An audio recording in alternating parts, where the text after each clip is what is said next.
Hey guys, welcome to another episode of Between Two Barbells. I am here with our February member of the month. Miss Katie's here with us. We're going to chat a little bit, find out a little bit more about her backstory. So I hope that you guys enjoy. Katie, thanks for coming in. Thank you for inviting me. And the sun is shining today. It's beautiful. Did you hit up 5 a.m. this morning? I did. Yeah? I did, yeah. And Kevin was like, this workout can be as hard as you make it. And I was thinking, challenge accepted. I know. I don't know how hard I made it, but I did the very best I could. So how many days a week do you try to make it in the gym? 5. So it's just like, I think Justin and I were talking on a previous podcast, like this is kind of like your, this is your day-to-day. This is, you get up, it's a normal like day of the week. I'm going to get up and go to the gym. Is that pretty much like your mindset? Oh, yeah. I believe in consistency in anything that you do, and which is easy for me because I'm a creature of habit. But it doesn't matter if I have other things to do or not. I'm up at 4 o'clock in the morning, and I get my workout in, and that's just how I do it. And I think that's why I'm so consistent, is because I keep a routine. I try to go to bed at the same time every night. Which Time to go to bed?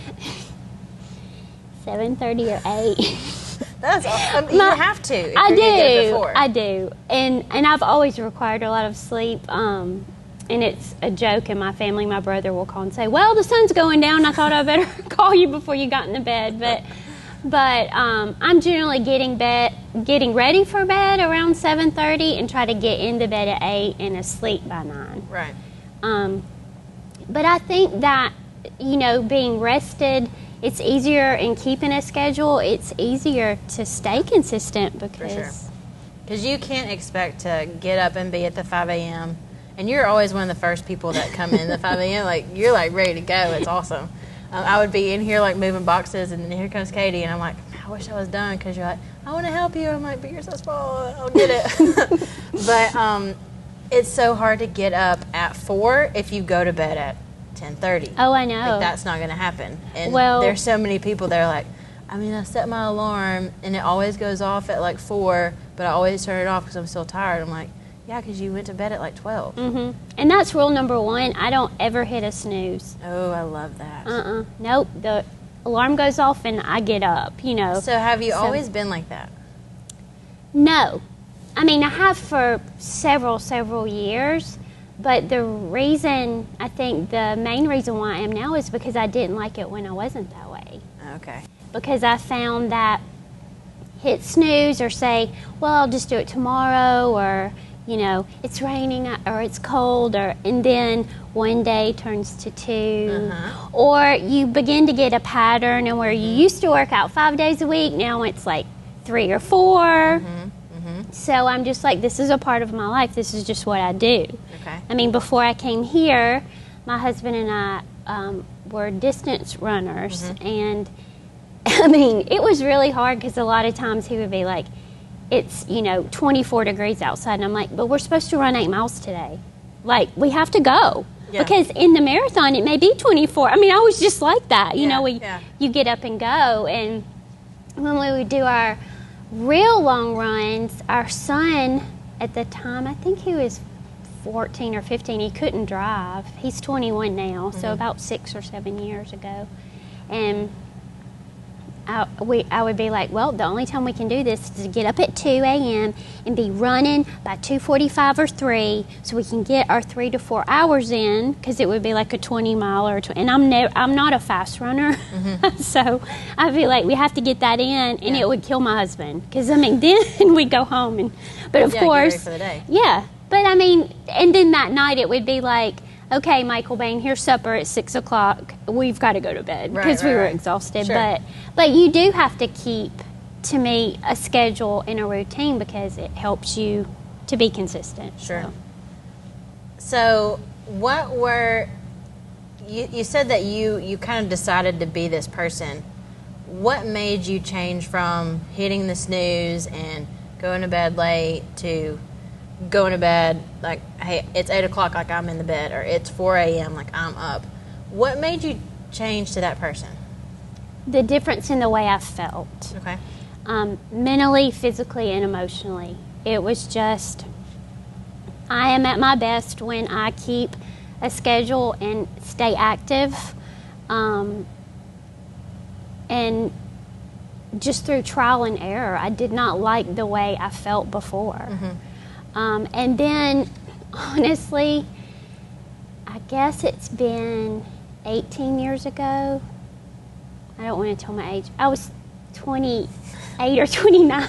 I gave my brother a kidney, and I realized then, seeing how sick he was, and we both had little boys the same age, and I thought, you know, my son, I'm the only mother he has, and I want to be his playmate. I want to be a part of his life. Right. And then around that time is when I really decided health is the most important thing. Before, I mean, my husband and I always would run or work out almost kind of competitively, Right, you know, right. or at least for me. I didn't want him to beat me or do better, yeah, you yeah. know. But really, at that point, I think that was life-changing for me because I wanted to be sure that I stayed on top of my health. So That's amazing. it's been a while. And so many people, and I love that you brought that up. So many people have that one instance where it just kind of clicks, like, oh my gosh, like, you know, now I'm hanging out with one kidney, which is beautiful that you gave that to your brother. That's amazing. And then now, like, hey, I've got to take care of myself as best as I can because I don't know what tomorrow's going to be like, but I do know that I want to be the best possible mom. And I use this a lot too. Like, I don't want to be a sidelines mom. Like we were talking a little bit earlier, like I'm building the sandcastles when we go to the beach. Like I'm down there in the, like I got sand everywhere, but I'm in the sand, like playing with them and like, you know, like tickle monster, like at home, like running through the house like crazy people. Like that's the kind of mom that I want to be, and I can't be that mom if I'm, you know, overweight or not healthy at all. So I love that you brought that up. That's incredible. So how did you find Tally Ho? Greg Bissett. Okay. Yep. Okay. He, my son went to St. Bernard, graduated from there. And so in 2012, when he started, my husband was the soccer coach out there. Okay. And so, let's see, how many years? Mike, my husband, was out there for 9 years. And I guess 3 years ago now, maybe, because let's see, Cole Bissett is a junior this year. So yes, 3 years ago, Greg approached Mike and said, hey, if you need help, you know, I would love to help you. I played soccer. And Mike's like, sure. And they just hit it off. And I mean, who wouldn't love Greg? He's so great. He's awesome. And so anyway, I was working traffic for the Blooming Festival out at St. Bernard, and Greg and I were talking, and I had seen a physical change in him. I mean, he's always been in shape, but he really gained some serious muscle mass. Like he really did, and I could tell, you know. Yeah. And then I had, you know, just through the months, noticed that Devin was looking better too. And I was kind of in a lull, like a exercise lull. You know, I was just like, I'm tired of doing the same thing. I want something different, but I don't know really what I want. And he kept talking about it, kind of romantically. You know, it was just the different things he was saying. And I said, I think I would like that, you know. And this was on a Sunday, and we had been doing traffic all day. I remember I was sunburned and tired, and he said, well, I'll be there at 5 o'clock in the morning. And I said, well, let me go home and think about it. And then maybe I'll come Tuesday. So I saw him Monday afternoon out at St. Bernard, and him and Kevin Gentry. And I said, hey, I'm going to come in the morning. Tell me where it is again. And they were like, really? And I was like, yeah, I'm going to try it out. And so I think my husband was out of town at the time, but I came, and Christina was here. She was the coach that day. It was on a Tuesday, and it was a partner WOD, and poor little Kelly Gentry got paired up with me, and she was so patient. And I thought, you know, I walked in, and Christina said, oh, Greg says you run marathons. And I was like, Well, I have before, but I'm not like a professional marathoner, you know. It's like, I mean, yeah, you know. And she's like, oh, okay, well, this won't be too bad. And Greg had said the night before, he said, oh, tomorrow, it's like a recovery day. It's really easy. And I was like, okay. So we came in, and the floor was just a concrete floor. You know, there wasn't a lot here. So what was the day? Do you remember? September 17th, 2019. Okay, we moved in Labor Day, so the very beginning of September. And literally, like you say, there was nothing in here. Literally, there was nothing in here. No, the walls weren't even up. Yeah, I don't think that we had. I don't think that we even had metal, like where the beams and stuff are. No floor, no equipment except like the stuff that I had from home, and I think that's it. Yeah, and you had 2 assault bikes, or maybe 3. I don't know how many, but they were covered in plastic. Yeah. Yep. And we were doing wall balls, push-ups, and I think a 200-meter run and something else. And I was like, oh, 200-meter run, that I can do that, you know. I run all the time. Yeah, I was like, that'll be fun. But when you can't breathe because I think it was a 14-pound wall ball or something, was coming down. It felt like it was knocking me through the floor. And then Kelly kept going, throw it up. Throw it up. I was like, okay, yeah, I'm trying. Really Yeah. Oh, and then so doing good. the push-ups. And I thought to myself, no, I can never do this. But I came back the next day and the next day. And What made you come back? just because, one, it was something different.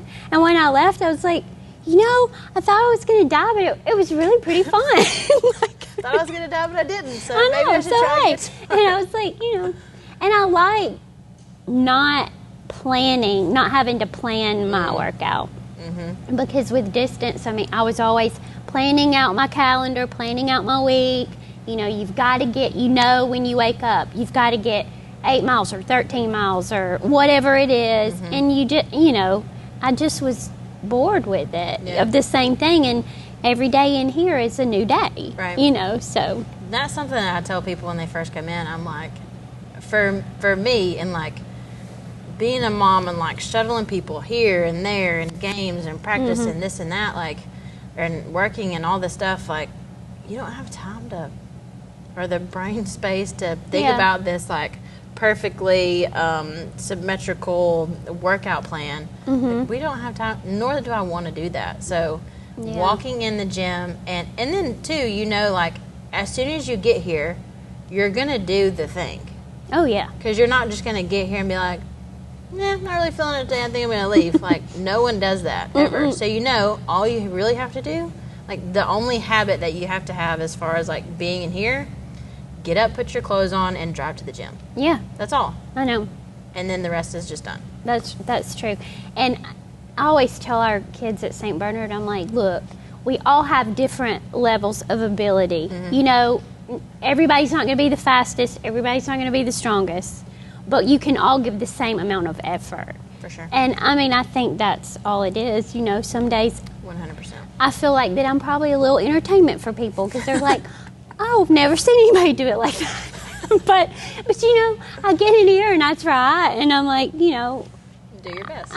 Absolutely. And I know that I've gotten stronger. For sure. I know I have, so.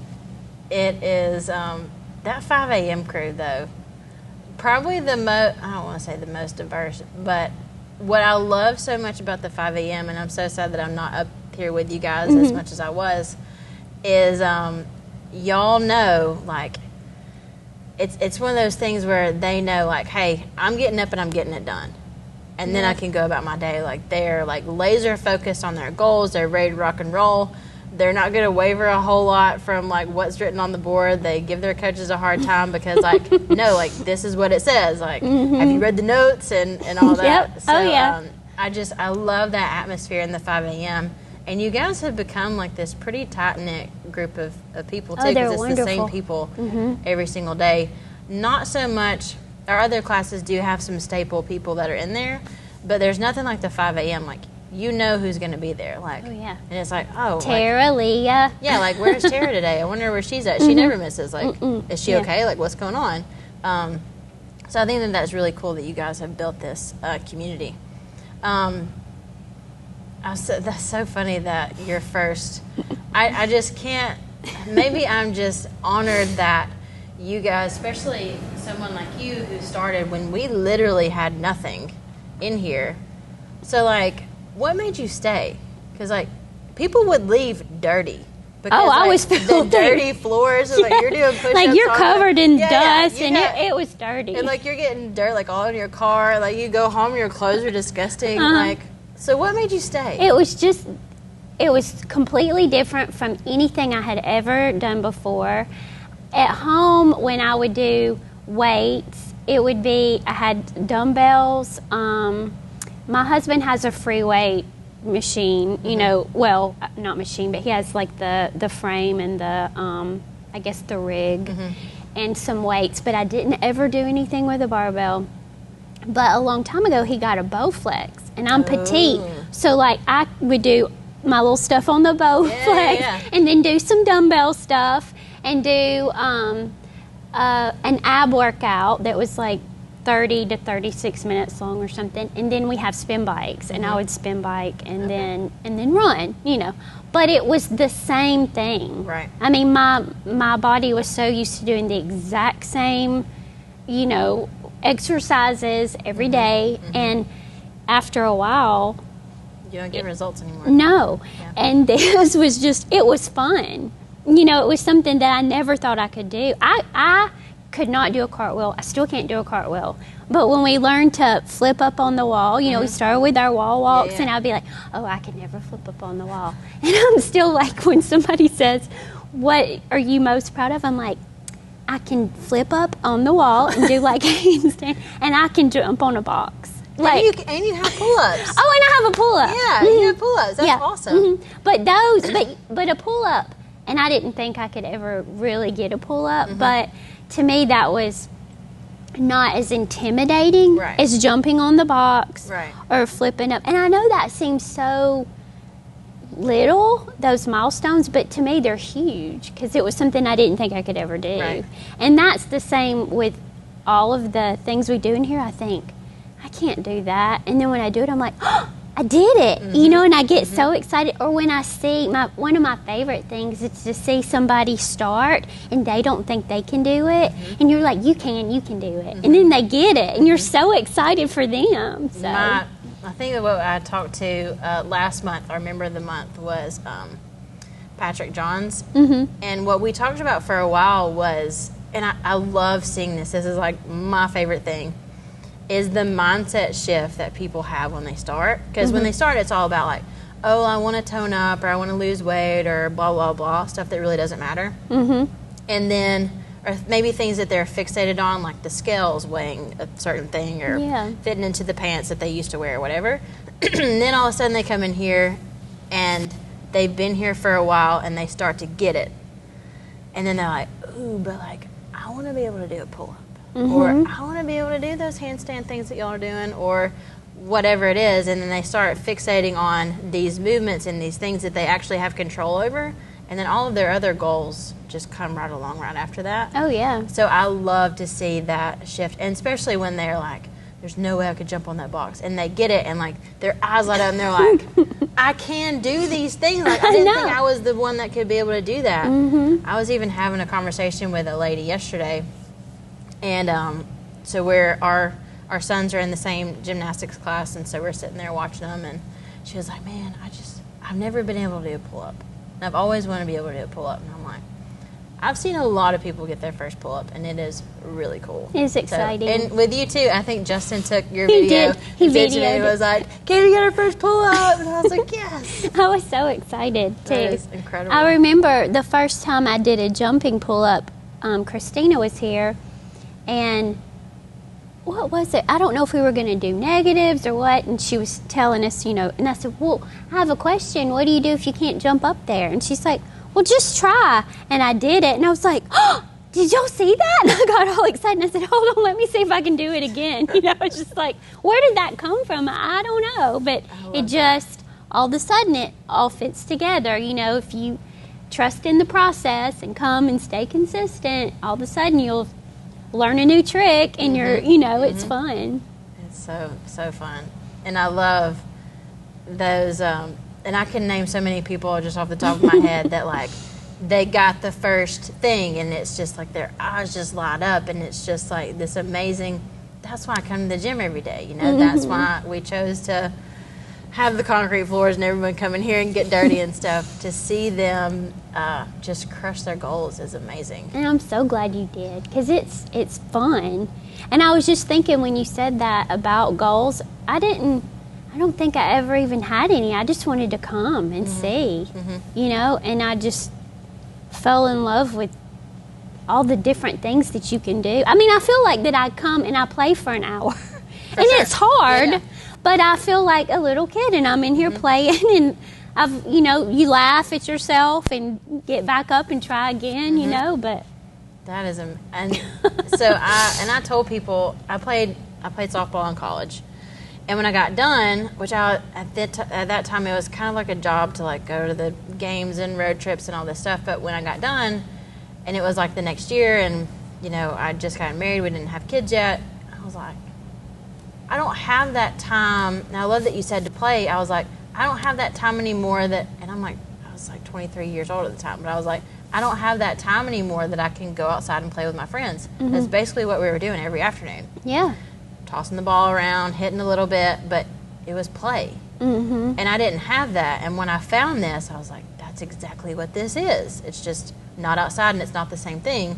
And it's beneficial for me and my health. Oh, yeah. And so it absolutely is play, especially when you have your group of people that you like know and you can cut up with, and you have this community of people that are going to push you, and you have the coaches that are like, well, maybe you should just try it, and 'cause you never know what you can do until you give it a shot.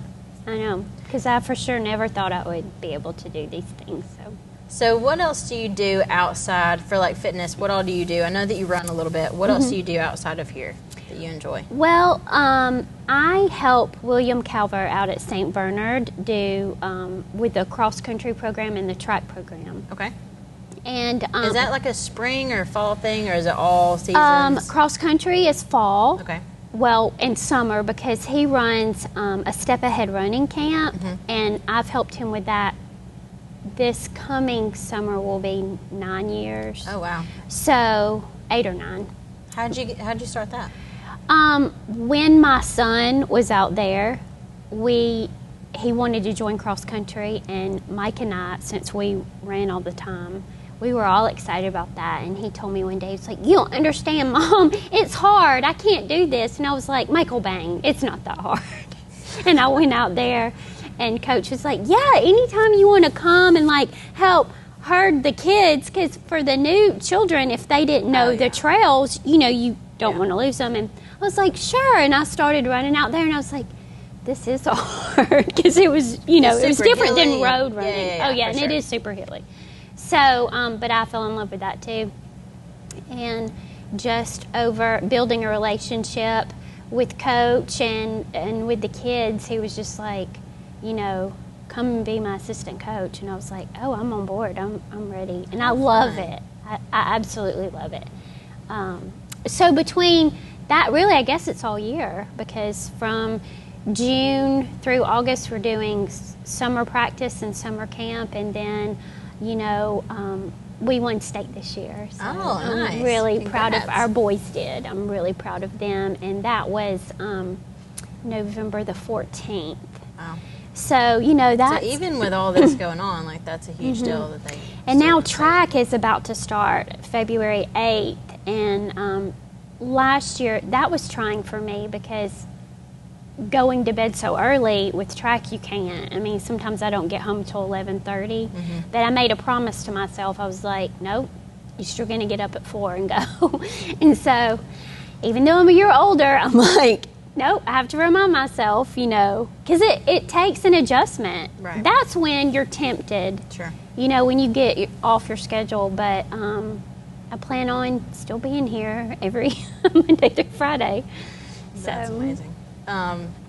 So what is it still, do you mainly do you help all the athletes like through track, or are you mostly like the longer distancey people? In track, I help the runners do the running events and some hurdle. I don't do any field events for track, but you know, I have which most of our runners ran cross country, so it's pretty much working with the same group. We have a few come out, you know, a few sprinters that'll come out, but no, I do all the running. So how many kids do you have? Well, let's see. For track last year, I think for the whole team, and this is throwers and runners and all the field events, I think it was like 32. Okay. So yeah, you just help herd. Mm-hmm. Which most of we don't have any that are, I mean, we have a few where we'll do some middle school meets, but most of them are high school. Okay. So they know the ropes a little bit better. Mm-hmm. I gotcha. So what else do you do outside of, so you mentioned some skiing. Yes, I love to snow ski. How old were you when you first I was started? 5 years old when I learned. Was it something that your parents also did? Yes. Or? Well, my mother did. Actually, I think when I was 5, the Williams family, my mother's family, all wanted to go and have a family ski trip. And we ended up doing that most every year growing up, which was so much fun. But my dad didn't go the first couple of times because we owned businesses and he would stay and make sure everything was fine. But we went to Breckenridge, Colorado, I'll never forget, and my cousin and I were in ski school. Okay. And back then, now I think they have the reflecting vests. No, back then they would put a balloon and pin it to your toboggan so they could see the little balloon bouncing. Yeah, so, so funny. Yeah. And you didn't have a helmet. You know, you didn't really even have goggles. You had sunglasses, and then I remember, like a big dork, I had this big thing of chapstick my mom thought was real important for me to have around my neck on a rope. I'm like, how dangerous is that? But you made it. You survived. I did. And I was the one that wanted to just point their skis straight downhill and see how fast I could go. Oh, no. Yeah. And but I think when you're 5, you're so low to the ground that when you fall, you just kind of pop back up anyway. So I mean, just hope you don't hit anybody or anything. But that's really my most favorite thing to do. So do you try to go do you guys go every year? Well, we haven't been able to the last couple of years. I think it's been 3. Oh. And it's time to go. Oh, it is really time to go. It is. One of my favorite places ended up being Park City, Utah. Really? Yeah. And I really enjoyed it, but Steamboat is where we've gone the most. Okay. And that's where my son learned to ski, and the first time my husband and I ever went together was at Steamboat. And how fun. Yeah, I love Steamboat. I think that Steamboat is probably, which I haven't been to Park City or Steamboat. But we've been to Breck several times, and it is, for the people that have never been out, so beautiful. It is. Even when you land in Denver Airport, and then there's just these mountains everywhere. It's just so different than what it is here. And then you go over the Continental Divide or whatever. Did you drive over there? Yeah. And then just mountains and snow everywhere. It's super fun. Beautiful. So have you ever tried snowboarding or anything like that? No, but I want to. When I learned to snow ski, you didn't see a snowboard. Right. I mean, you just didn't. And then when my son learned how to ski, I think he was 6. And since my husband and I were snow skiers, we just wanted him to learn that because we were like, well, if we take him up on the mountain, we don't know, you know, how to do the snowboarding. But I would love to, but I hear that it's a lot more ab. Is that right? Do you snowboard? I've tried it once, and it went very poorly. Did it? Well, I just don't know if I would like both of my feet locked into the same. I mean, with skiing, you can kind of... Yeah. You can kind of move them around, and your boots are going to pop out of the skis if something crazy happens. But with a snowboard, you're just going to eat it. I know. Or hit the back of your head. And I don't know if my bones can handle that. Yeah. I don't have as much mobility. So. We went, when I tried to learn how to snowboard, I was 20 and went out there and I was like, I can ski. Yeah. I'm always wakeboard, so I learned how to wakeboard when I was like 10 or something, and I've always done it. And so I'm like, same thing, one board, your feet are stuck in, be fine. And so ego got the best of me a little bit, and so I just got the snowboard and like went up the mountain, and then I'm like, oh crap, I'm really bad at this, and like I'm surprised. Yeah, because I think you have to lean back some on it. So like on a wakeboard, you're like your weight is back, but on a snowboard, you need to be like weight is more centered, so it's actually like leaning forward since you're going down the mountain. And I didn't know all that, and caught an edge a couple times and like hit my Do you lean face, back to stop? You have to like go on your toes or like go on your heels, Okay, and that kind of thing. But yeah, it was. Were the boots more comfortable though? So much more comfortable. So like walking around the lodge, like I felt like a boss. Like I have on like the comfy boots, and everyone else is like clonking around in their ski boots, and I just like had my board in my hand, and I'm like ready to rock and roll. But up on the mountain, there was at one point, I got so frustrated, like started crying, and it was a bad deal. And so I just took my boots out of the bindings and sat on the board, and that's how I got down and the scooted hill. down. I sledded down the hill. I'm like, I can't do it. So yeah, it's a horrible experience. So can't wait to try it again. So what are your goals now? Now that you've been here now for a year plus a couple months. So what are your goals now? What do you have your sights on? Well, I would like to be able, I know I've got my pull-up, but I would like to be able to string several strict pull-ups together. Okay. I mean, I would like to feel like I'm really doing that. Yeah. I would like to do a handstand push-up. Okay. And overall, I would just like my form to improve, for me to feel like my clean is really a proper clean, and my snatch is a proper snatch, and just to get stronger. But I really want my form to be better, you know. So. And that is another thing I love about our community is it's always, well, did that look okay? Yeah. Like no one is like, oh, I don't care, like I lifted the most weight. It's always, oh, did that one look okay? Because I don't know if it really felt good. How did it look? Yeah. And so I love that we're all so focused on form and technique because that's how you're going to move the most weight.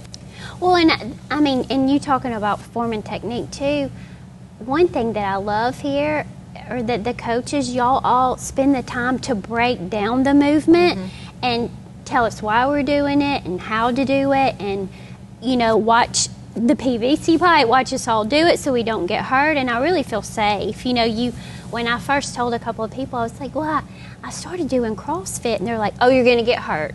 They don't teach you how to do it, and you're just in there slinging around weight. And I was like, that's not my experience at all. They've told us how to do it and break down the movement, and that is one thing that this is the only CrossFit gym I've ever been a member of, but I mean, I think that y'all do a great job doing, explaining and doing all that. That is what we want to do is build y'all's knowledge so that you're a smarter athlete too, and that you know why it is that we're doing the things that we're doing. So if anybody watching was on the fence about joining Tally Ho, what would you tell them? Oh, I would say absolutely join. I mean, or come and try it out, because I feel like if you come, you're going to join. If you just get them in the door. And, everybody, they're friendly, they cheer for you, they truly care about you. I remember the first time Leah and Tara were like, good job. And I was like, oh, wow, they told me good job. I had Kelly and Devin, but I just felt like they were like, let's just help her, God bless her. But everybody is so friendly, and you're not thrown in here. You are truly instructed. You're taught how to do it, and you will feel so much better. And it truly is an hour of play every day. You just come in, whatever's written down, you do it, have a good time, and then your workout's done for the day. So and then you can go on with the rest of your day. Yeah. That's awesome. So, well, Katie, thank you so much for coming in. Thank you it was for so fun having chatting with me. you for a little bit. And thank you guys for joining us. And we'll catch you next time on another episode of Between Two Barbells. Y'all have a good day. Good job, Katie. That was good. Nice.